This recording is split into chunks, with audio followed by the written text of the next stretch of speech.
buscar, e então verei ao meu redor as coisas que acreditei acontecerem. Verei sinais dizendo que Jesus virá. Verei sua glória e esplendor. Verei que tudo que passei não foi em vão.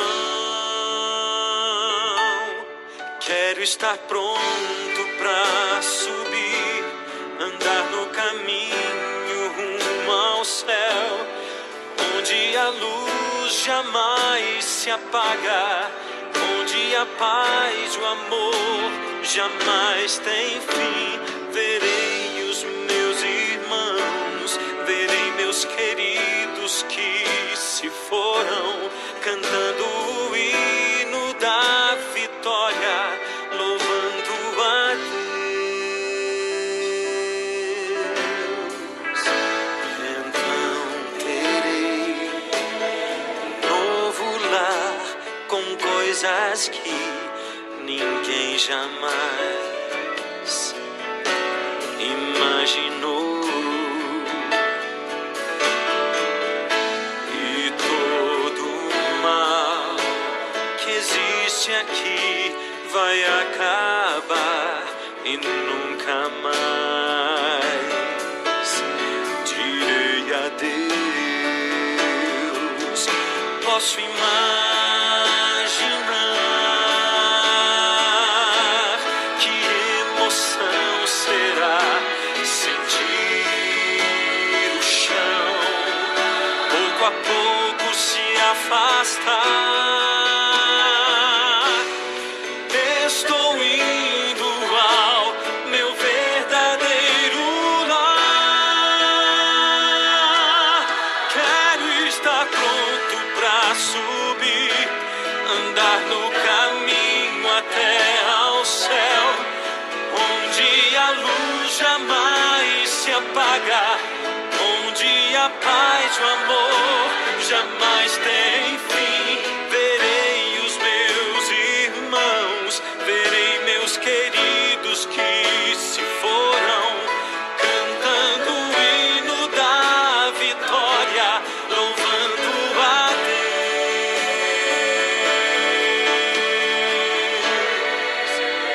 Deus, louvando a Ti, Senhor. Eu vejo ao longe alguém se aproximar. Quem sou eu? Com os braços bem abertos, Jesus dizendo: filho, vem, vem. Quero estar pronto pra subir, andar no caminho até ao céu, Onde a luz jamais apaga, onde a paz jamais tem fim. verei os meus irmãos. Vamos lá, acabou a música, quem ouviu, ouviu. E aí, gente, como estamos? Prontos para mais uma noite?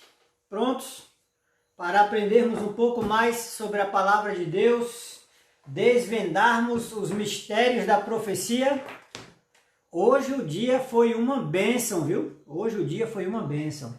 Tivemos agora à tarde uma programação linda, né, comemorando um sábado missionário, sábado da missão, de cumprir a missão, e ainda mais tendo as mulheres como ponto de apoio para essa missão. Foi top, maravilhoso.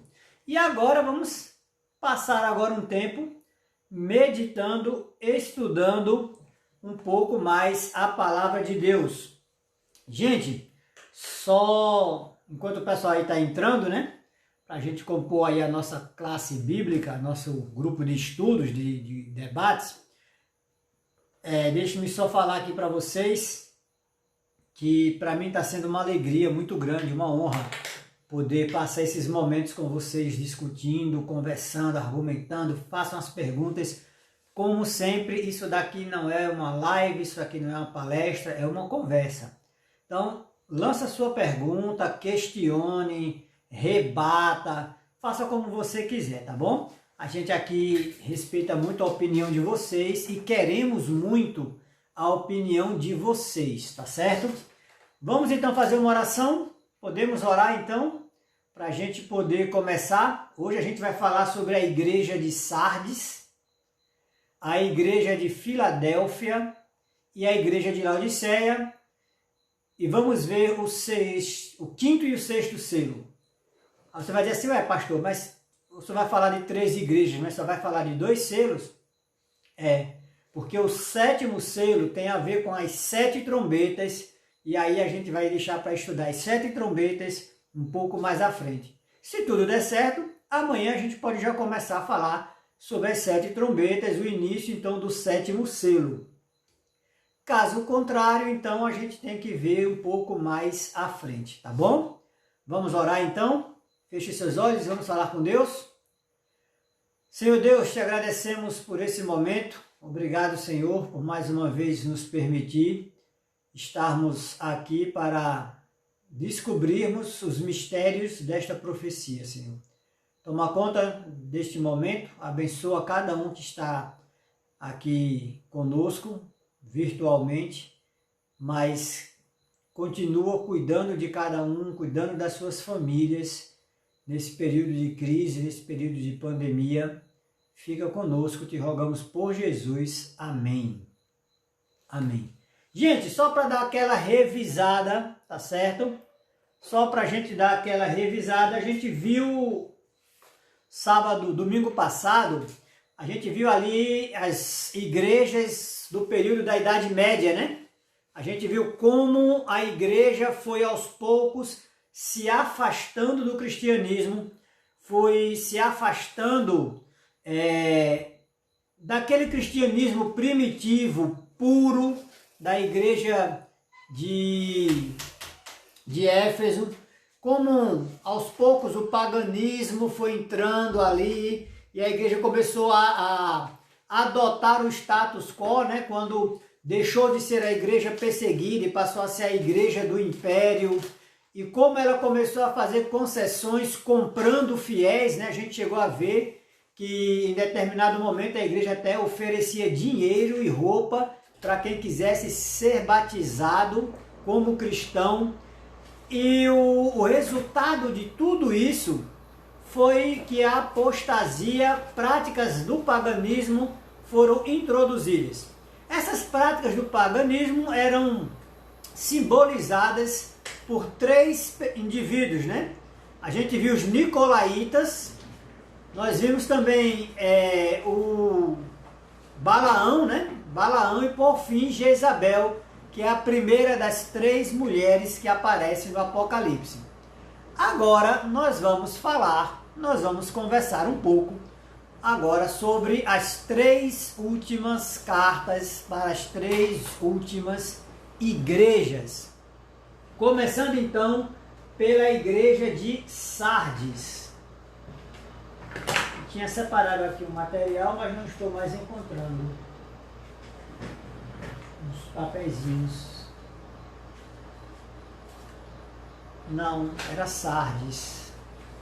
Tá aqui, achei. Pelo menos um eu achei. Muito bem. Eu faço esses resuminhos aqui para eu não me perder, afinal de contas, a quantidade de informações é muito grande. Mas o período da igreja de Sardes, ele é interessante. A igreja antecessora é a carta mais longa para o período mais longo da história, que é Tiatira. E a gente viu que em Tiatira a igreja já não tinha mais quase nada de cristã. É uma igreja representada pela morte, né? Pelo cavalo amarelo, cor de morte. A gente viu que, na verdade, A palavra ali é chloros, né, do grego chloros, que é, na verdade, seria um amarelo esverdeado, cor de cadáver, simbolizando então uma igreja morta espiritualmente.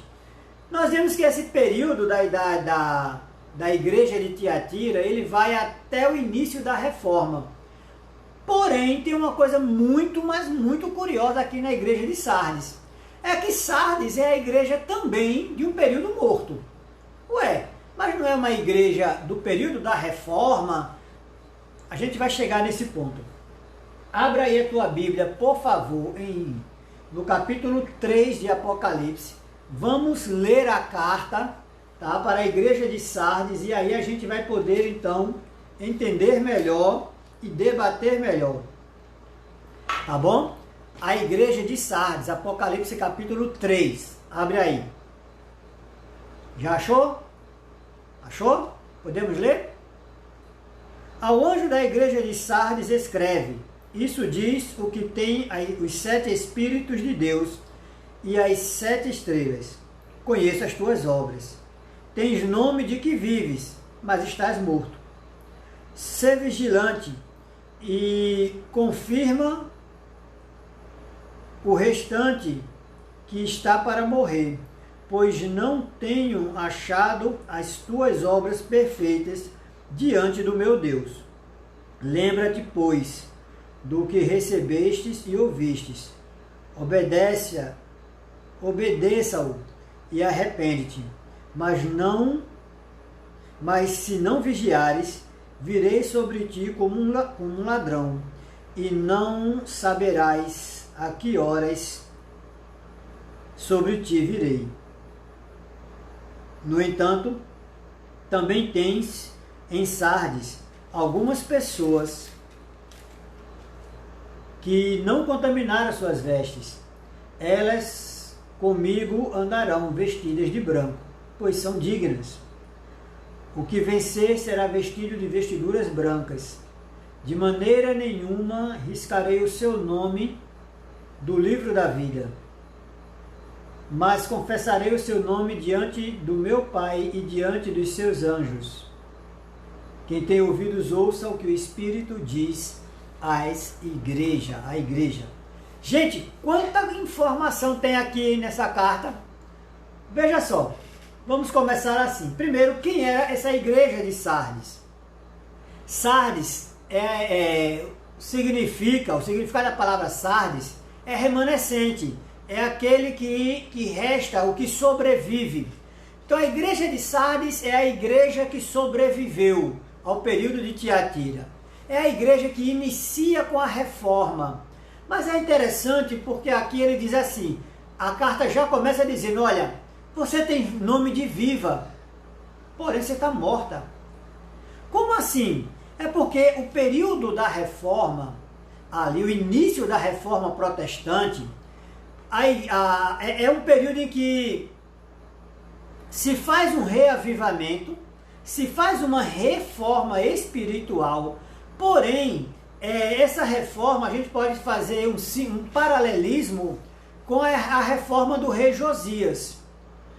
Quando o Josias ali, por volta dos seus 18, 20 anos, ele encontra então os livros da lei, né? Que estavam escondidos, perdidos dentro do templo, e ele então manda destruir os altares, porém, Josias ele deixa alguns altares, alguns postes ídolos, ele não destrói tudo. A reforma de Josias, ela é importante, ela é significativa, mas ela não é completa. É exatamente o que acontece aqui. Algumas verdades foram deixadas de fora por não agradarem, por não serem tão populares assim. Então, por exemplo, se trouxe de volta o batismo por imersão. Os batistas, eles foram quem introduziram o batismo, reintroduziram o batismo por imersão. Aí você vai ter ali, mais à frente, um grupo que não concordavam com o uso de estátuas nas igrejas. Porém, verdades como sábado, imortalidade da alma, aliás, mortalidade da alma, né? Eles criam uma alma imortal. alguns resquícios do paganismo, alguns resquícios do romanismo ainda permaneciam naquela igreja, naquelas igrejas reformadas. Então é uma reforma parcial que vai durar ali mais ou menos do 16º século, século XVI, até o século XVIII, algo ali em torno de 200, 300 anos, 300 e poucos anos, na verdade, até que esta igreja reformada acaba também pendendo para a apostasia. E a gente vai chegar nesse ponto, em que a igreja vai pender para a apostasia.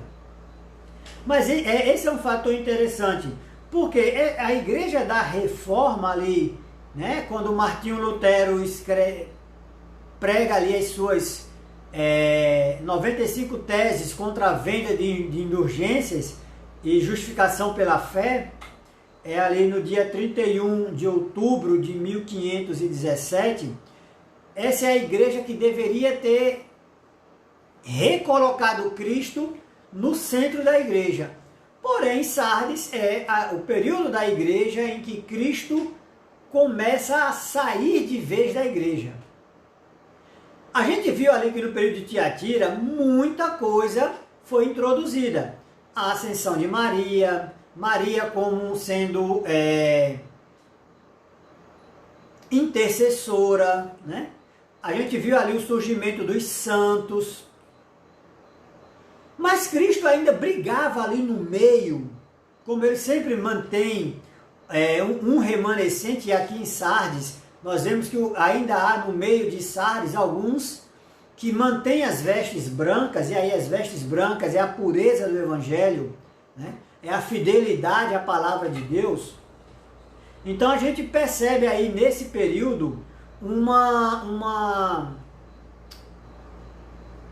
grandes nomes da reforma, que logo em seguida as igrejas que eles fundaram também apostatam, né? Apostatam dos ensinamentos originais e se mantêm um pouco mais afastados. Pelo amor de Deus, eu não estou aqui chamando os nossos irmãos batistas, metodistas, presbiterianos, calvinistas,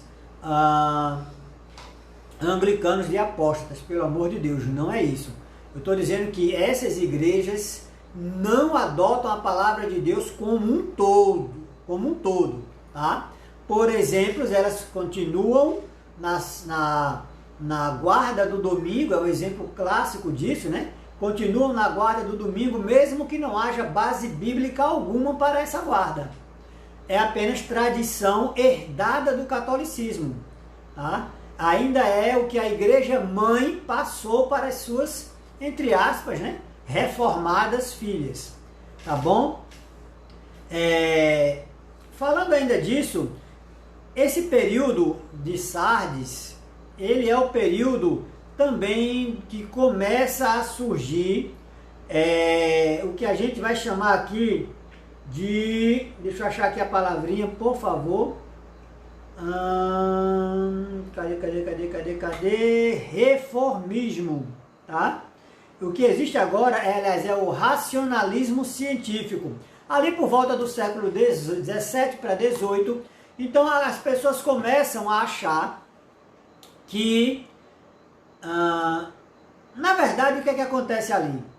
Como é uma igreja cristã, não dá para você retirar Deus da igreja com muita rapidez. Então perceba a sutileza do deísmo e do racionalismo científico, né? Na verdade, Deus, ele é o motor, ele é a fagulha, ele é o originador, tá? Então Deus fez todas as coisas, ele é o Deus criador. Porém, Deus abandonou esse planeta. Olha o raciocínio. Deus abandonou o planeta e agora nós ficamos à mercê da evolução. Deus, ele é o criador. Mas Deus não criou em 7 dias literais. Na verdade, Deus apenas, ele dá o pontapé, a fagulha, e aí as coisas evoluem. Uma outra primícia do racionalismo científico é a questão das leis naturais que são imutáveis, né? Então as coisas são desse jeito, as leis naturais, e com base nas leis naturais, tudo se explica. Com isso, Deus começa a ficar fora da igreja. A igreja aceita Deus como Criador, mas não como Criador literal, e sim como o originador da evolução. Então perceba que Sardes é o início do período em que Deus é deixado de fora. Quando a gente chega na 7ª carta, Deus está totalmente do lado de fora, batendo na porta da igreja para entrar. É aquele verso, né, tão conhecido: eis que estou à porta e bato. A porta de quem? Da igreja de Laodiceia. Aqui, Deus está sendo empurrado para fora. Logo, em Laodiceia, Deus estará completamente fora, pedindo para entrar. Ok? Então, gente, esse é o período de Sardes. Tá? É um período bem conturbado, porém há um chamado aqui. Sardes não tem elogio. Sardes e Laodiceia não tem nada de bom para se falar dela, apesar de ser o período da reforma. Apesar de ser esse período em que havia uma expectativa que foi frustrada pelo racionalismo científico e como ele foi adotado pelas mentes eruditas das igrejas evangélicas, das igrejas protestantes da época, né? Então, queridos, qual é esse chamado? Aqui, Deus faz um chamado à igreja. É para que a igreja lembre-se do início. O chamado aqui é para que a igreja retorne ao início. Que início é esse? Para que a igreja retorne ao momento apostólico. A igreja aqui precisa da Bíblia.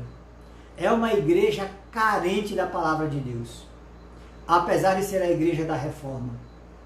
É a igreja que precisa se aprofundar. É a igreja que precisa ir fundo no texto. É uma igreja que precisa se preparar. Ela devia ter cumprido o que está escrito lá em Daniel, capítulo 12, né? Quando diz que o saber se multiplicaria. Na verdade, queridos, esse aqui, por exemplo, é o período em que a Bíblia chega na mão do povo. É quando Lutero, Knox, Wycliffe, Hus e tantos outros reformadores traduzem a Bíblia para as línguas do povo, e a Bíblia começa a chegar na mão do povo para que o povo possa então estudar, eles mesmos aprenderem. Porém, esses mesmos líderes que incentivam e impulsionam para que a Bíblia chegue na mão do povo, são os mesmos líderes que agora começam a deturpar a palavra, a dizer que não é bem assim. Tá? Então esse é o período da igreja de Sardes. Além desse período, para que eles voltem, para que se voltem ao passado, lembrem-se do que era a igreja primitiva, há também aqui um segundo aqui chamado, que é para que eles fossem vigilantes. Eles precisavam estar atentos, porque muita coisa estava para acontecer e que precisava ser devidamente interpretada. Os sinais que estão para acontecer são os sinais que antecedem, que dão o start para a volta de Jesus. Porém, se essa igreja não se volta à Bíblia, se esse período da igreja não é o período de estudo profundo da palavra, o que é que vai acontecer? a igreja os sinais vão passar desapercebidos. Por isso que aqui ele diz assim, olha, se vocês não vigiarem, então o dia do Senhor vai vir como um ladrão. O próprio Cristo havia falado isso lá em Mateus capítulo 24, que o dia do Senhor se viria como um ladrão, mas só para aqueles que não soubessem interpretar os sinais. E aqui os sinais estão para acontecer. Alguns já haviam começado a acontecer. Porém, esta é a igreja que está envolta em discussões científicas, ao invés de se envolverem com a palavra de Deus. Esse é o período da igreja. Um outro fato aqui interessante sobre essa igreja é o chamado também ao arrependimento. Essa é uma igreja que precisa se arrepender, precisa voltar. Além disso, queridos, esta é a igreja aonde os mortos, né, ainda haveriam mais mortes. Apesar de ser o início do período da reforma, ainda não é o fim do martírio. Tá? Tiatira é a igreja onde há a maior concentração de mortes. Porém, aqui em Sardes já inicia dizendo que há um período de morte para acontecer. Agora, queridos, um fato curioso é que aqui em Sardes há a primeira referência explícita no livro do Apocalipse ao livro da vida. E olha que interessante, ele fala aqui em Sardes, no capítulo 3, verso 5, o que vencer será vestido de vestiduras brancas, de maneira nenhuma riscarei o seu nome do livro da vida, mas confessarei o seu nome diante do meu Pai e diante dos seus anjos. Agora, se aqui, olha que interessante, se aqui Cristo está garantindo ao vencedor, tá? Isso aqui é uma garantia ao vencedor, aquele que está vestido de vestiduras brancas. A garantia aqui é que o nome deles não seria riscado do livro da vida. Agora, se há uma garantia de que o nome do vencedor não seria riscado do livro da vida, isso me faz, pelo menos, raciocinar e compreender que há sim, aqui também uma ameaça. Porque aquele que não se consagra, aquele que não persevera, terá o nome riscado do livro da vida. Agora, qual é a importância disso? Qual é a importância de ter o nome no livro da vida e não ter nome no livro da vida? Capítulo 20, verso 15 de Apocalipse. Vira aí algumas páginas. Vamos para o capítulo 20, o verso 15. Diz assim: e todo aquele que não foi achado com o nome escrito no livro da vida foi lançado para dentro do lago de fogo. Entendeu? Qual é a importância do livro da vida? Então aqui em Sardes há uma clara colocação de que o nome que foi colocado no livro da vida pode sim ser retirado de lá. Tá? O fato de que o seu nome foi escrito no livro da vida não é garantia de que ele não possa ser retirado de lá. Tá certo? Agora, quem pode tirar o nome no livro da vida? Apenas eu. Eu sou o único que posso retirar meu nome do livro da vida, com as minhas atitudes e com as minhas próprias decisões. Então entenda, querido, a ideia de que uma vez salvo, salvo para sempre, aqui no capítulo 3, verso 5, deixa aqui, é revelado aqui no mistério da profecia, de que uma vez salvo, eu posso me perder. Porque aqui está uma igreja, tá? Todos tinham o nome escrito no livro da vida. Porém, essa igreja começa a apostatar e apenas aos vencedores é garantido a permanência do nome. aqueles que se afastam de Cristo, aqueles que abandonam a prática da verdade da Bíblia, esses podem ter o nome sim removidos do livro da vida, tá certo? Então, é bom a gente sempre lembrar que aqui as cartas são a igrejas, são aqueles que deveriam estar com o nome ali no livro da vida, tá bom? Ok? Compreendido essa parte? Agora vamos dar um pulinho lá no capítulo 6 de Apocalipse. Vamos ver aqui agora o quinto selo, tá? O quinto selo, que é o selo da igreja de Sardes. E aqui é bem interessante. Na abertura do quinto selo, e esse quinto selo ele tem algumas coisas muito interessantes que a gente precisa discutir antes de avançar um pouco mais na história.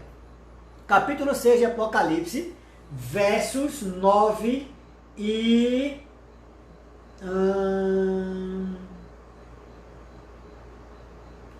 9 até o 12, tá? Vamos lá. Capítulo 6, verso 9 de Apocalipse. Abre aí. Eu espero. Tranquilo, eu espero. Achou? 6, verso 9. Então acompanha aí a leitura comigo, tá bom? Quando ele abriu o quinto selo, vi debaixo do altar as almas dos que foram mortos por causa da palavra de Deus e por causa do testemunho que deram. E clamavam com grande voz, dizendo: até quando, ó verdadeiro e santo soberano, não julgarás e vingarás o nosso sangue dos que habitam sobre a terra? E foram dadas a cada um deles compridas vestes brancas, e foi-lhe dito que repousasse ainda por pouco tempo, até que se completasse o número dos seus conservos e seus irmãos, que haviam de ser mortos, como também eles foram. Olha que interessante. Primeira coisa aqui, isso aqui que a gente acabou de ler está ligado à igreja de Sardes, tá? Vamos começar aqui pela questão das almas. É interessante porque a palavra aqui não é fantasma, mas aqui a palavra aqui é psique.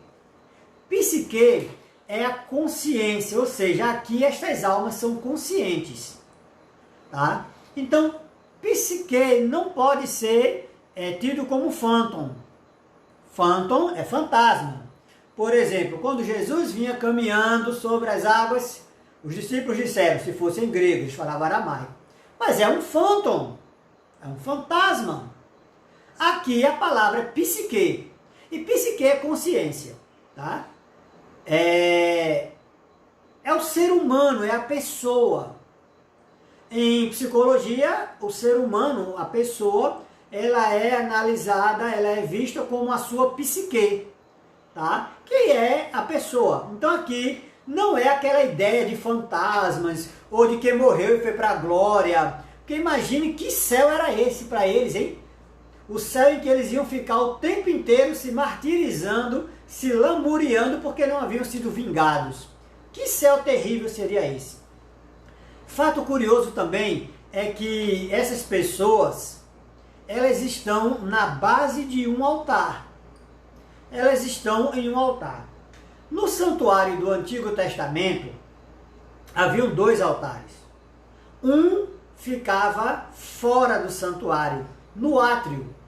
Outro ficava na divisa, praticamente, entre o local chamado de santo e o local chamado de santíssimo, tá? Ou santo dos santos e local santo. O que isso aqui é interessante? Porque o altar que ficava do lado de fora, que não ficava no santuário, mas ficava no átrio, era o altar de sacrifício, aonde as ovelhas, os cordeiros, eram mortos. Já dentro do altar, o altar que ficava no local santo, ali próximo à divisa, próximo à cortina, era o altar de incenso. Logo, aqui eu tenho, debaixo do altar, né, do altar de sacrifício, porque era na base do altar, embaixo do altar, que o sacerdote derramava o restante do sangue do animal após ele aspergir na cortina. Entendeu? Então aqui me dá a entender que essas pessoas que estão clamando, o sangue delas que está clamando, não está clamando no céu. Porque o santuário está no céu e fora do céu estaria a terra. Então me dá a entender que essas pessoas estão na terra e não no céu. Porque o altar de sacrifício ficava fora. E as visões que a gente até falou nisso já algumas aulas atrás, aulas não da conversa de professor, alguns encontros nossos atrás, a gente falou que as visões do Apocalipse são 7 visões e elas têm sempre como introdução uma visão do santuário celestial. Tá? E aqui está acontecendo fora do santuário celestial. Então, por que não está acontecendo na terra? Agora, um fato curioso aqui é que há um número dos que ainda precisam ser mortos. É dado a esses, e olha aqui a pergunta deles, até quando o Senhor não vai nos vingar? Não há resposta do céu. Não há resposta de Deus. O que Deus faz ao clamor deles é dar a eles vestes brancas e dizer a eles que repousem na sepultura. Eles devem permanecer ali até que se complete o número dos que serão martirizados. Isso acontece, queridos, e por que não pode ser dada a resposta agora? Porque a influência da igreja de Roma e a perseguição dessa igreja aos de vestiduras brancas, aos que se mantêm puros à palavra de Deus, se mantêm fiéis à palavra de Deus, ela vai perdurar ainda.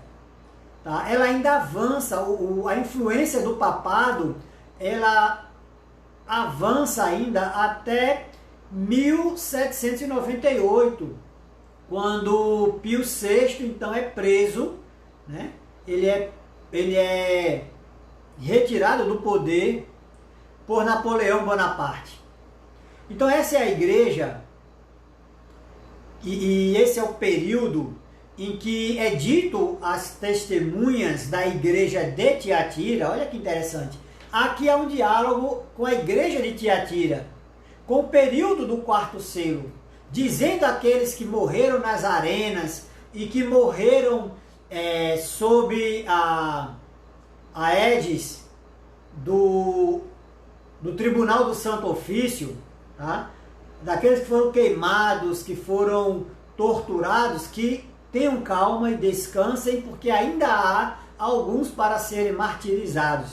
E aí, por exemplo, em 1557, por exemplo, você tem a noite de São Bartolomeu, né? Que eu já falei aqui em episódios passados, em que em uma noite 30.000 pessoas morreram na França. Em 15 dias, 70.000. O que são 70.000 cristãos mortos, né? Aqui você ainda tem resquícios da perseguição aos valdenses. Aqui você tem massacres que a igreja fez aos primeiros reformadores. Aqui você tem João Russo sendo queimado vivo, você tem Calvino, você tem Wycliffe, você tem os pioneiros, os reformadores sendo perseguidos pela igreja e torturados e mortos, condenados à morte, por não concordarem com a prática de indulgência ou com algumas coisas nitidamente pagãs que estavam sendo introduzidas, já foram introduzidas e estavam sendo propagadas pela Igreja Católica. Então esse é o período do quinto selo, tá certo? Então essa é a igreja de Sardes, tá bom? Vamos agora para o período da igreja de Filadélfia. E Filadélfia é muito bacana, porque é a igreja do amor fraternal. Como esse período de Sardes é um período que vai ali até próximo, né, de 1798, que é ali o final do século XVIII, já o início do século XIX, o bacana ali da igreja de Filadélfia é porque ela é a igreja realmente do amor. É o período em que é introduzido ali as primeiras sociedades bíblicas, sociedades cujo objetivo era levar Bíblias, distribuir Bíblias, e as primeiras sociedades missionárias. É o período do pontapé inicial das grandes missões e de um reavivamento espiritual da igreja. Filadélfia também é o período em que a igreja ela experimenta um amor muito grande por Cristo. Vamos ler aqui no capítulo 3, a partir do verso 7, a carta então à igreja de Filadélfia. Ao anjo da igreja de Filadélfia escreve: isto diz aquele que é santo, o que é verdadeiro, o que tem a chave de Davi, o que abre e ninguém fecha, e fecha e ninguém abre. Conheço as tuas obras. Diante de ti pus uma porta aberta, que ninguém pode fechar. Sei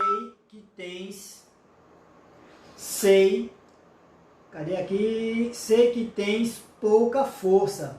Entretanto, guardastes a minha palavra e não negastes o meu nome.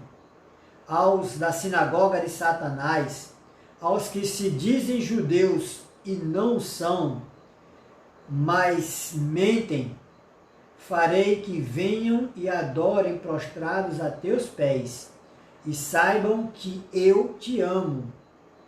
Visto que guardastes a palavra da minha perseverança, também eu te guardarei da hora da tribulação, que há de vir sobre todo o mundo, para provar os que habitam sobre a terra. Venham sem demora, guarda o que tens, para que ninguém tome a tua coroa. A quem vencer, eu o farei coluna no templo do meu Deus, de onde jamais sairá. Escreverei sobre ele o nome do meu Deus e o nome da cidade do meu Deus, a nova Jerusalém, que desce do céu, da parte do meu Deus, e também o meu novo nome. Quem tem ouvidos, ouça o que o Espírito diz à igreja. E olha que coisa linda essa carta.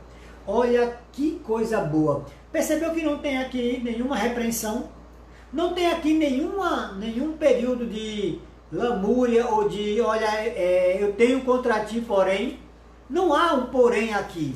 Essa igreja é a igreja que ama a palavra, essa é a igreja que busca, é a igreja que perseverou, é a igreja que se manteve fiel, é a igreja do despertamento, que vai acontecer entre 1800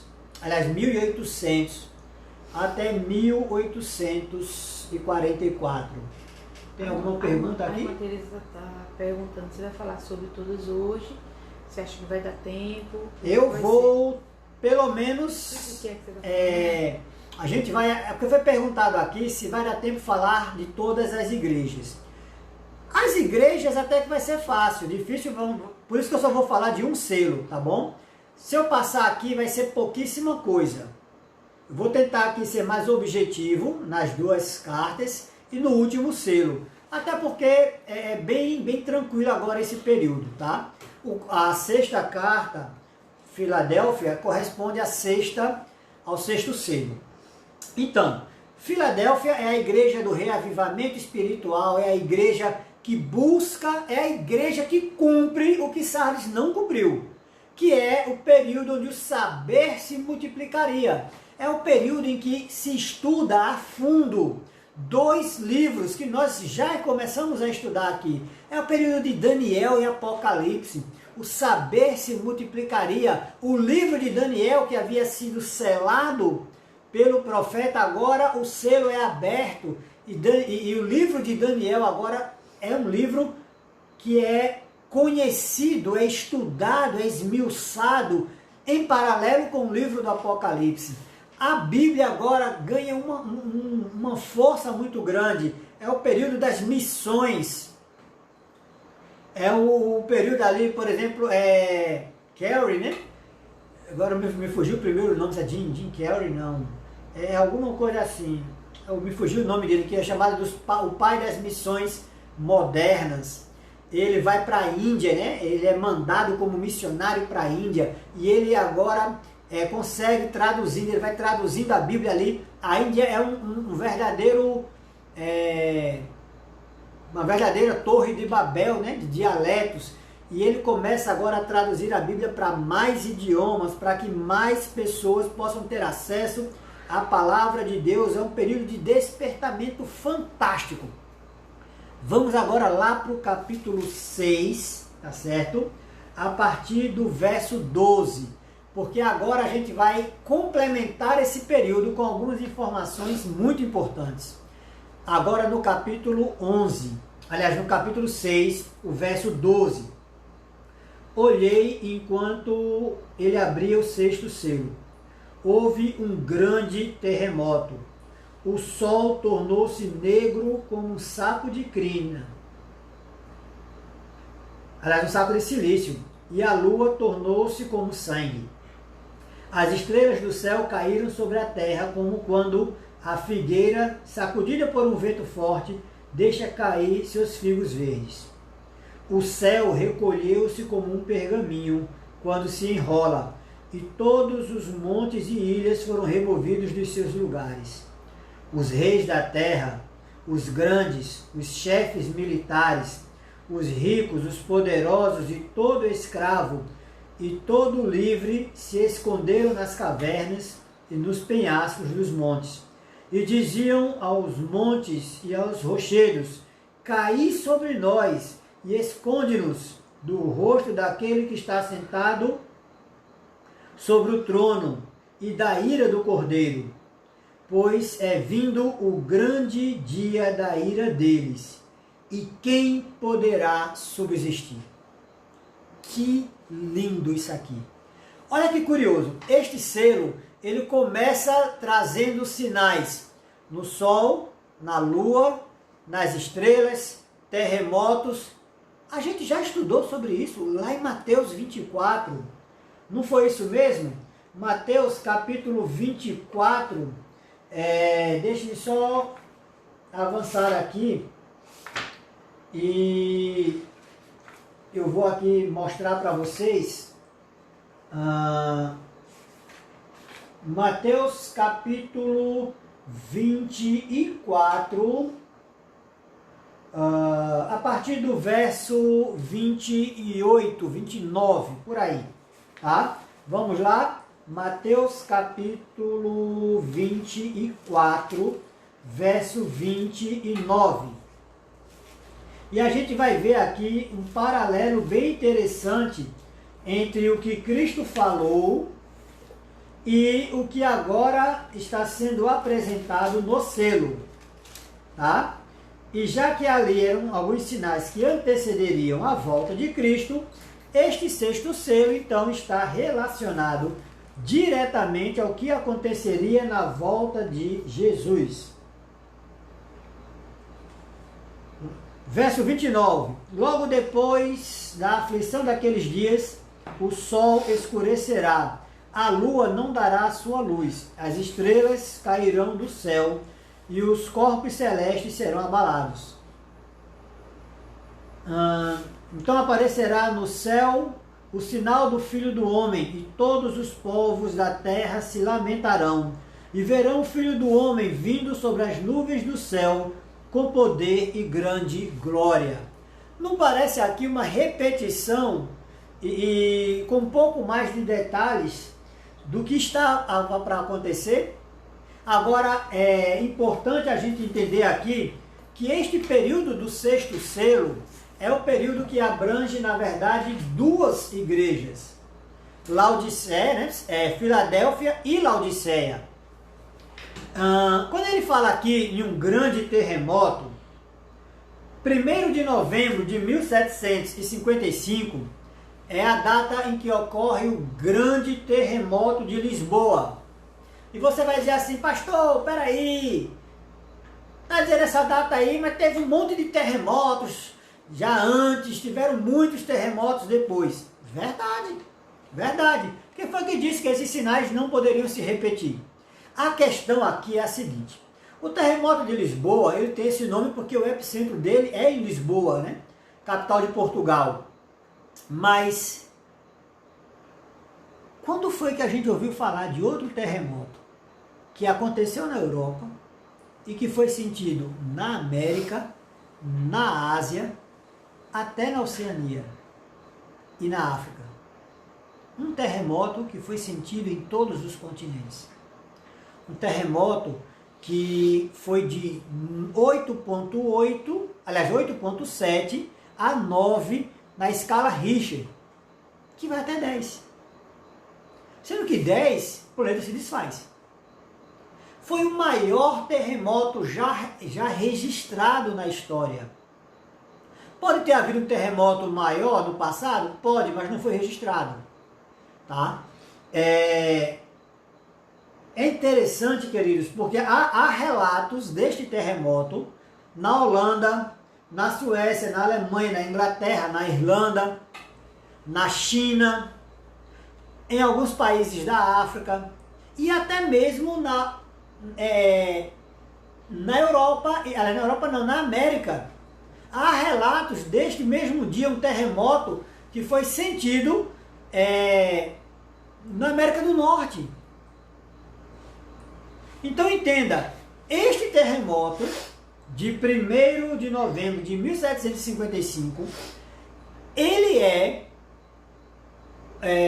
simbolicamente, ele é interpretado profeticamente como cumprimento deste primeiro item do sexto selo. Além disso, no dia 19 de maio de 1780, e olha a proximidade de um evento com o outro, 19 de maio de 1780. É curioso aqui, porque neste dia houve o escurecimento do Sol. Aí você vai dizer assim, pastor, eclipse acontece o tempo todo. Eclipses acontecem, tudo bem, só que não havia nenhum eclipse previsto para aquele dia. Simplesmente o Sol escureceu. Aí você vai dizer assim, mas pode ter sido alguma coisa. Queridos, no mesmo dia, a Lua apareceu vermelha como sangue no céu. Aí você vai dizer assim, pastor, ontem houve uma Lua vermelha, um eclipse lunar com uma Lua vermelha. Porém, não havia eclipse lunar naquele dia. O que eu preciso que você compreenda é o seguinte. Deixa eu tentar fazer aqui uma ilustração bem prática para você, usando 3 canetas. O que é um eclipse? O eclipse, aqui está a Terra amarelinha. O eclipse é quando... o eclipse solar é quando, durante o dia, tá? Aqui está o Sol. Vamos inverter. Aqui está a Terra, né? Aqui está o Sol amarelinho. E o que é o eclipse solar? É quando a Lua fica entre a Terra e o Sol. Com isso, ela esconde o Sol, tá? Isso é o eclipse solar. O problema é que, segundo os astrônomos, naquele dia a Lua estava mais ou menos 118 graus fora do eixo do Sol. Ou seja, não tinha eclipse solar. Mas, para ver um eclipse lunar, é necessário que a Terra lance sua sombra, tá? O Sol, a Lua, e a Terra vai encobrir o Sol, lançando a sombra da Terra sobre a face iluminada da Lua. O problema, nesse mesmo dia, é que a Lua permanecia fora do eixo. Então não houve neste dia nenhum eclipse lunar nem solar. Mas o Sol escureceu. Há relatos na Nova Inglaterra, por exemplo, nos Estados Unidos, em que as pessoas dizem que por volta das 11 horas da manhã, tudo escureceu. As aves voltaram para os seus ninhos, as galinhas entraram no puleiro e foi preciso que se acendesse os lampiões, as lamparinas, e naquele mesmo dia as nuvens pareciam que haviam sumido do céu e o céu havia sido aberto como um pergaminho. E foi possível observar constelações, uma linda noite ao meio-dia. Quando então o fenômeno acabou e por volta de 3 horas da tarde o Sol voltou a brilhar, naquele mesmo dia a Lua, quando apareceu vermelha como sangue. Tá? Cumprindo então este segundo fenômeno. Você pode pesquisar. Pesquisa essas datas que eu estou dando aqui, você pode pesquisá-las, queridos, não há nenhum problema, você pode pesquisar na internet, ver aí o que é que eu estou falando. Eu já ouvi algumas pessoas dizendo assim, uma nuvem de fumaça que subiu de não sei da onde, que cobriu, brincadeira, né? Vamos forçar a barra. Mas a nuvem de fumaça teria que ter permanecido cobrindo o Sol durante todo o dia, e não um pedaço do dia, e depois essa nuvem de fumaça reaparece para cobrir parte da Lua, e depois some de novo. É um pouco de forçação de barra, tentando negar que este fato aqui, acontecido em 19 de maio de 1780, é um sinal profético. E por fim, em 13 de novembro de 1833, houve uma imensa chuva de estrelas. Eu tenho certeza que você em algum momento ali olhando para o céu já viu uma estrela cadente, né? Você viu também que é muito rápido. Às vezes quando você vai chamar a atenção da pessoa, eita, olha, já foi, já passou, já acabou. Agora imagine o que é você ter uma chuva de estrelas cadentes, uma chuva de meteoro, que dure 3 horas.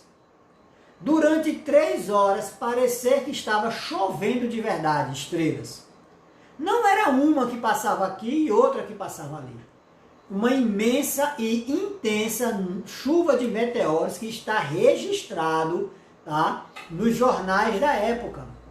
Que aconteceu ali entre 9 da noite até 1 hora da madrugada, mais ou menos, se não me falha a memória aqui.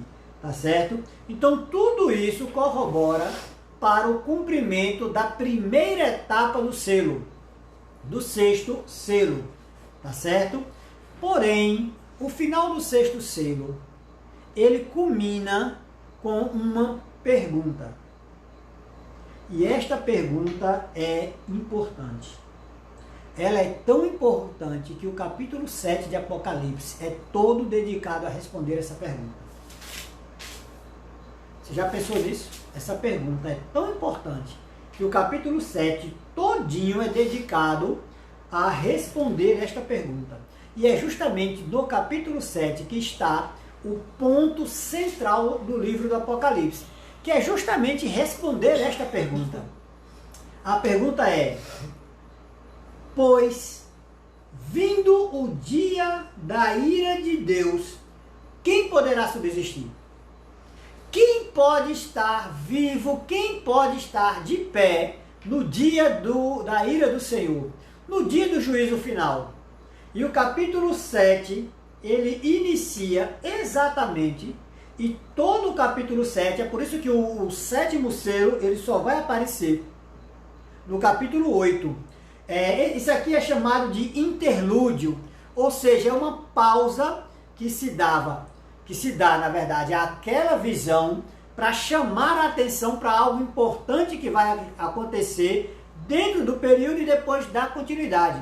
Isso acontece em todas as 7 visões que João tem do Apocalipse. Todas elas há um interlúdio. Tá? É chamado de interlúdio ou pausa. Então, esta pausa é o assunto de amanhã. Junto, então, e aí se der tempo, a gente entra no 7º selo. Porém, a 7ª carta é a mais triste de todas, porque representa a igreja que irá responder a esta pergunta. E aí talvez essa seja a mais discutida, a mais difundida, a mais badalada de todas as cartas, né? É da igreja de Laodiceia.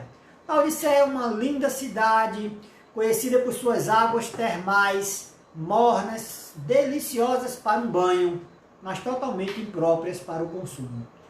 Quer vomitar? Beba água morna com sal. É tiro e queda, meu amigo. Encha sua barriga de água morna com sal e veja o que acontece. E era exatamente as águas salobras e mornas de Laodiceia. Aqui em Laodiceia é dada a seguinte advertência: não há elogios aqui. Ou seja, não tem nada de bom aqui que mereça um elogio de Cristo.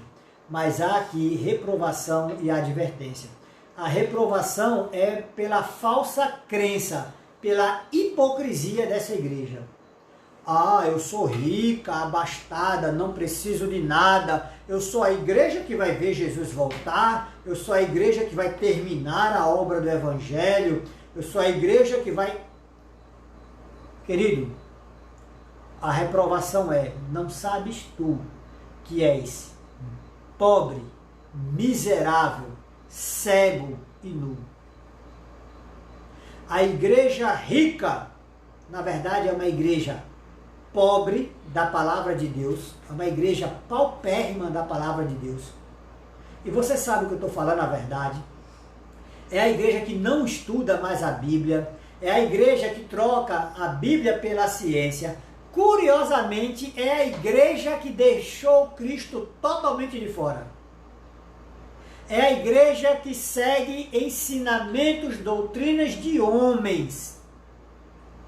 É a igreja que abandona a verdade da Bíblia para seguir ensinamentos de homens. É a igreja que abandonou a verdade, abandonou o assim diz o Senhor, para seguir o assim diz o pastor. E tem muito cristão, entre aspas, da igreja de Laodiceia, que segue o pastor ao invés de seguir a palavra de Deus. Aqui, o conselho aqui é que se faça como os bereanos. Faça como a igreja de Éfeso. Prove na palavra. Seu pastor falou, vá para a Bíblia, veja se o que ele está falando é verdade. Percebeu, descobriu alguma coisa, descobriu uma verdade, questione. Você precisa ter base bíblica. Você precisa aprender a seguir o assim diz o Senhor, o Deus Todo-Poderoso, e não os homens. Não tem padre, não tem pastor, não tem bispo, reverendo, apóstolo, missionário que substitua o assim diz o Senhor. Esse é o erro de Laodiceia. É por isso que o conselho aqui é o quê? Primeiro, que você se enriqueça. Palavra de Deus. Se enriqueça, aprenda. Não é porque está escrito que meu povo perece por falta de conhecimento que você tem que ter o nome riscado do livro da vida. Não é porque a palavra de Deus diz que muitos vão morrer porque não querem ter conhecimento. Tá? Veja quantos aqui poderiam, amigos seus que você convidou para estar aqui no sábado à noite, para estar discutindo com a gente, para estar aprendendo com a gente, e ele não quis. Não é verdade? Então, queridos, primeira coisa, adquira ouro, palavra de Deus. Aí ele diz assim, compre colírio para os seus olhos, Espírito Santo, busque, joelho no chão, horas se for preciso, dias, jejum e oração. Jejum e oração, e não congressos, festas, eventos, Jejum e oração é a necessidade de Laodiceia e não de congressos. Laodiceia é a igreja que precisa de oração, de busca incessante pelo colírio do Espírito Santo, para ter os olhos abertos e você poder enxergar o assim diz o Senhor e não o assim diz o pastor. Outra coisa aqui é que essa igreja precisa comprar vestes brancas. É a igreja que precisa ser fiel, porque esta é a igreja que será duramente provada. Essa é a igreja que passará pela grande tribulação. Essa é a igreja que será sacudida. Essa é a igreja que será perseguida novamente. Por isso é a igreja que precisa de vestes brancas, de pureza e fidelidade. Lamentavelmente, Laodiceia é a igreja em que Cristo está à porta dela batendo. Mas é a igreja que há uma linda promessa. Se a igreja de Deus abrir a porta e deixar que Cristo entre, ele diz, eu cearei com ele e ele comigo. E que ceia é essa, querido? Qual é a ceia em que é prometido à igreja de Laodiceia que, se permitir que Cristo entre, essa igreja irá participar? É as bodas do Cordeiro, querido. Aqui, nesta passagem, é a promessa de que Laodiceia, os que sobreviverem a essa mornidão espiritual, os que comprarem ouro, os que adquirirem o conhecimento da palavra, forem revestidos do Espírito Santo e forem fiéis até o fim, participarão das bodas do Cordeiro. Irão ceiar com o Cordeiro. Então, meu amado, minha amada, qual é a promessa de Laodiceia? O que é que está prometido para essa igreja? Qual é a característica? Quais são as características daqueles de Laodiceia que irão ceiar com o Cordeiro? Simples, mas é muito simples. Está no capítulo 7, que a gente vai estudar amanhã. Tá bom? Amanhã a gente olha o capítulo 7, então encerramos as cartas, última carta, capítulo 7, e aí a gente vai então para o capítulo 8 de Apocalipse, que é justamente a abertura do 7º selo e o início então das 7 trombetas, tá bom? Perguntas aí, eu vi que hoje a interação foi pouca, vocês ficaram assustados, foi? Com o que vocês descobriram aqui, com os mistérios que foram revelados aqui, porque eu percebi aqui que não houve lá muita interação não, né? Quem interagiu aqui na minha sala foi Nadriele e Eric, a irmã Tereza, Edivânia Marta lá de Pesqueira, Cícera Luísa, Alexandra Soraya, lá de Belo Jardim. Perguntas? Não, estavam comentando. Só fazendo os comentários, né? Oh, que bom então, que bom. A irmã Tereza disse que vai pesquisar, gostou muito. Pesquisem, não confiem em mim.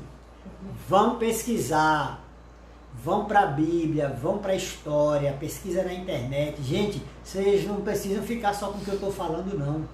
Vocês precisam adquirir ouro. Tá? Laodiceia é a igreja que precisa de ouro, o ouro da palavra. Mais alguém? Não, foi isso. Porque eu te interrompi, né? Desculpa. Não, foi isso. Gente, muito obrigado. Amanhã, 8 horas da noite, novamente aqui, vamos nos encontrar e vamos dar continuidade, então, agora descobrindo a característica especial daqueles que serão os vencedores de Laodiceia, os vencedores da 7ª carta. Tá certo? Pede para eles lerem. Leiam o capítulo 8, é interessante, leiam o capítulo 7, tá? Leiam o capítulo 7, eu tenho certeza que vocês vão ficar aqui um pouco confuso, mas não se preocupe, amanhã a gente explica tudinho, tá certo? O capítulo 7 já tem como título os 144 mil selados. Olha que interessante, os 144 mil selados, tá? Então, vejam aqui, tá certo? E aí amanhã a gente vai discutir aqui, vamos conversar, tá bom? Sobre o capítulo 7 do livro do Apocalipse, ok? Queridos, Deus abençoe vocês, fiquem na paz, não se limitem apenas ao que a gente está estudando aqui, já que nós estamos no período de Laodiceia. Pesquisem, adquiram ouro, ponham seu joelho no chão, ore antes de ler e peça que o Espírito Santo ilumine a sua mente, abra a sua mente para você poder enxergar principalmente a beleza deste capítulo. Lembre-se, Apocalipse é um livro aberto, é um livro revelado, mas ele tem uma característica importante. Amanhã eu vou começar falando sobre ele, tá certo? A característica a quem pertence o livro do Apocalipse. E aí a gente vai entrar, já que tem tudo a ver com os 144 mil, com a igreja de Laodiceia, tá bom? Fica na paz, querido, Deus te abençoe. Vamos orar agradecendo a Deus por esse momento. Então feche seus olhos e vamos falar com Deus. Pai Santo e Deus Eterno, Deus Todo-Poderoso, Senhor Jesus, queremos neste momento te agradecer. Foram 2 finais de semanas dedicados apenas às 7 cartas e às 7 selos. Chegamos no final. Aprendemos como o Senhor preservou um povo. Sempre em cada uma das igrejas havia aquele que permanecia fiel, aquele a qual era destinada a promessa, querido Deus. A promessa é destinada ao fiel. Ó Pai, vimos a sucessão dos selos e como eles completam as cartas.